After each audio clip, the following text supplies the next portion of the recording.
My studio renovation is almost done, and I think the last major piece is to put up shades. Currently, there aren't really any because we had to redo the window frames. And so I've been looking around online to see what I can find. I really like the hobbled Roman shades, especially because there's not a lot of texture in the studio right now.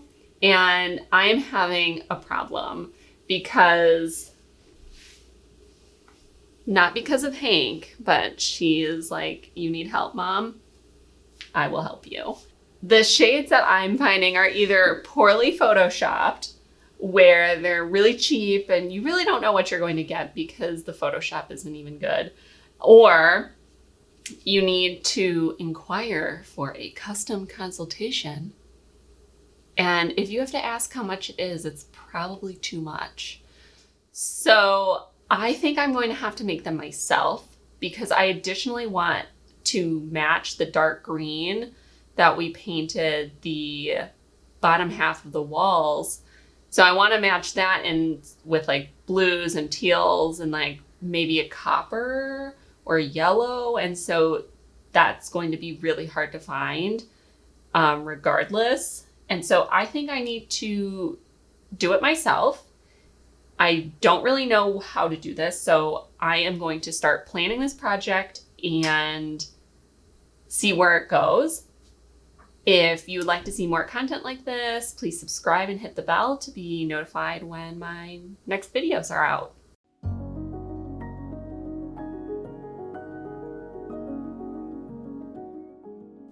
For this project, I am very closely following the Sailrite video and the accompanying app for directions and measurements. I ordered my pattern fabric from Spoonflower and almost all other supplies from Sailrite's websites. Their products aren't cheap, but I feel they are high quality.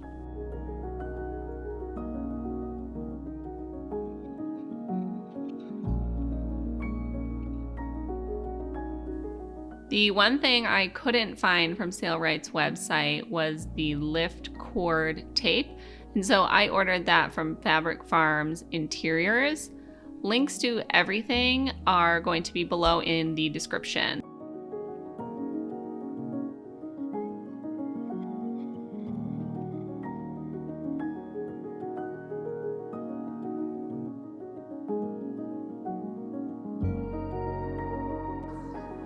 It's time for a dinner break. I'm making some potato and beet fritters. They turned out really good, and I will put the recipe in the description.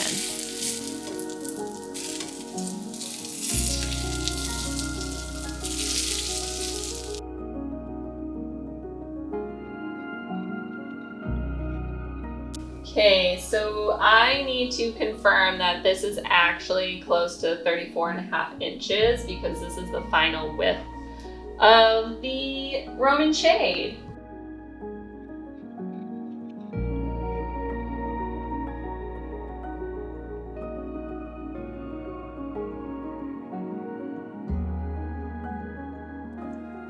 I'm adding an extra piece of fabric to the bottom of the shade. This is for the weight rod and was already accounted for when my initial cuts were made.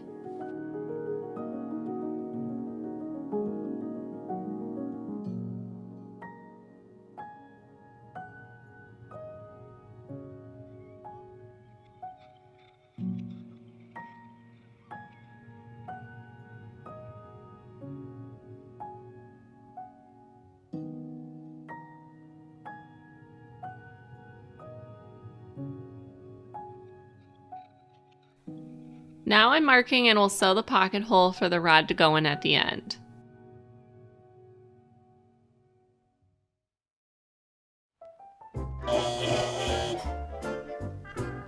My machine cannot do it. My machine cannot stitch through these 6 layers of fabric here. It's folded over in each layer, and then there's the lining, which I think is negligible.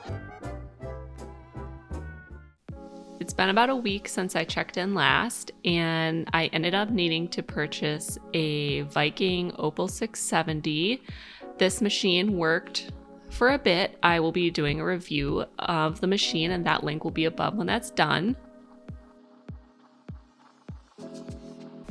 So now that I have this all marked up, my next step is to cut my lift cord tape and have it here. And this is what's actually going to like make the Roman shape go up and down. And I feel like it's going to start to look like more than a rectangle very soon.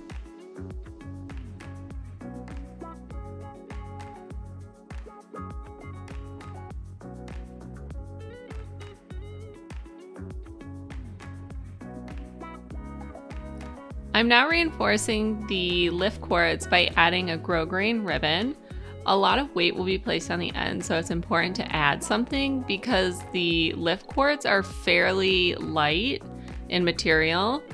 The Sailrite video said to use a tape during this part, but I skipped that since it was expensive and seemed unnecessary. I'm also going to hand sew the metal rings into place just so I don't break a needle.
When sewing the lift cords, you need to be careful not to sew the actual cord in the center, otherwise the curtain won't be able to be raised.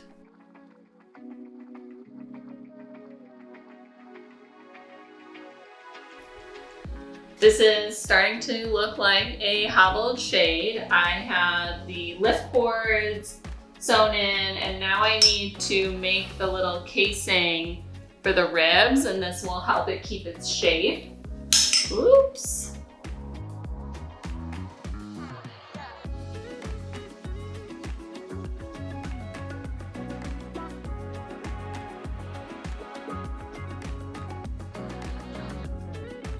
Okay, so I am trying to measure what the actual length of this curtain is going to be.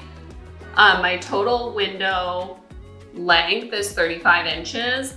And so I'm basically just getting this all like straightened, or trying to, and measuring it because this is going to be the final like cut. I have to mark where the headboard will be placed so I know where to cut the fabric and attach the Velcro.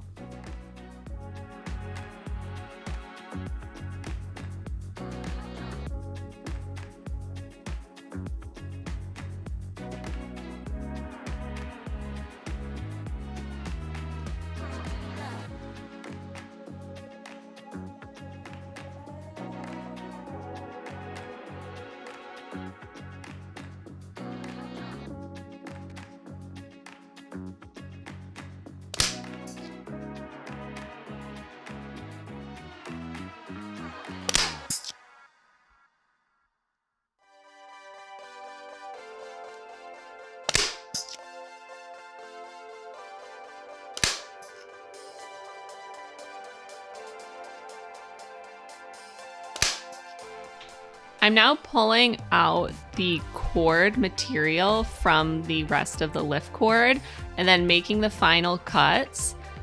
This will then be folded over itself again just to reinforce the lift cord.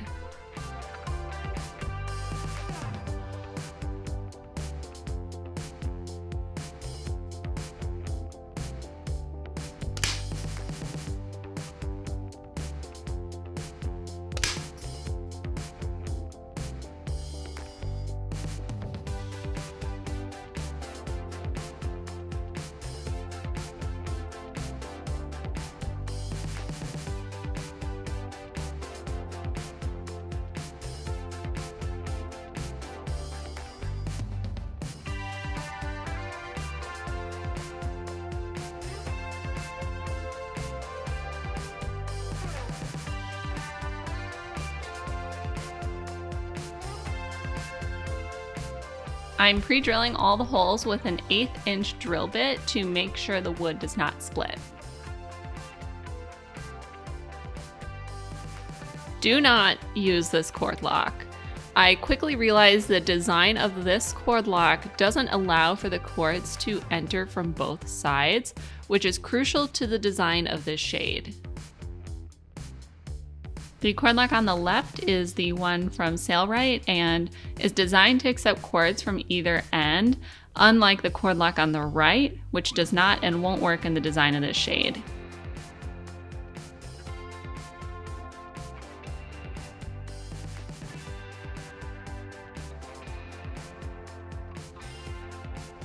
We are almost done with this shade. I am so excited. I honestly just can't think of the fact that I have 3 more to make. But from now on in my films, oops, I should have done that first. In my films, you're not gonna be able to tell if it's daylight or nighttime out. So I can just continue to film at like midnight and nobody will know. Ta-da!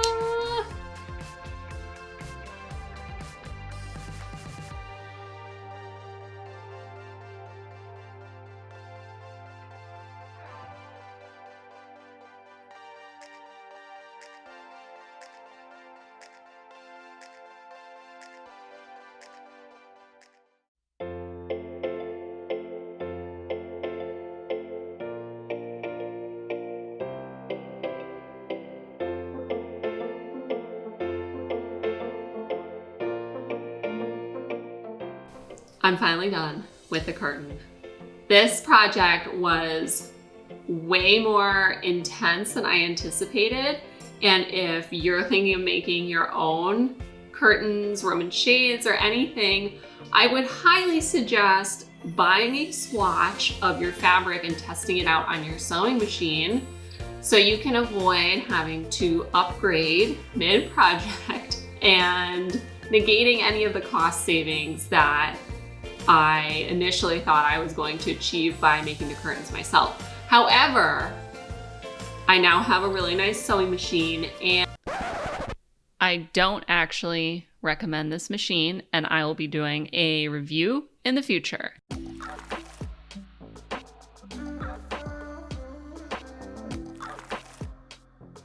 If you enjoyed this video, please subscribe to my channel and ring the bell if you'd like to be notified when my next video is released. If you have any ideas for future projects you'd like to see, just leave it in the comments below. Thanks for watching.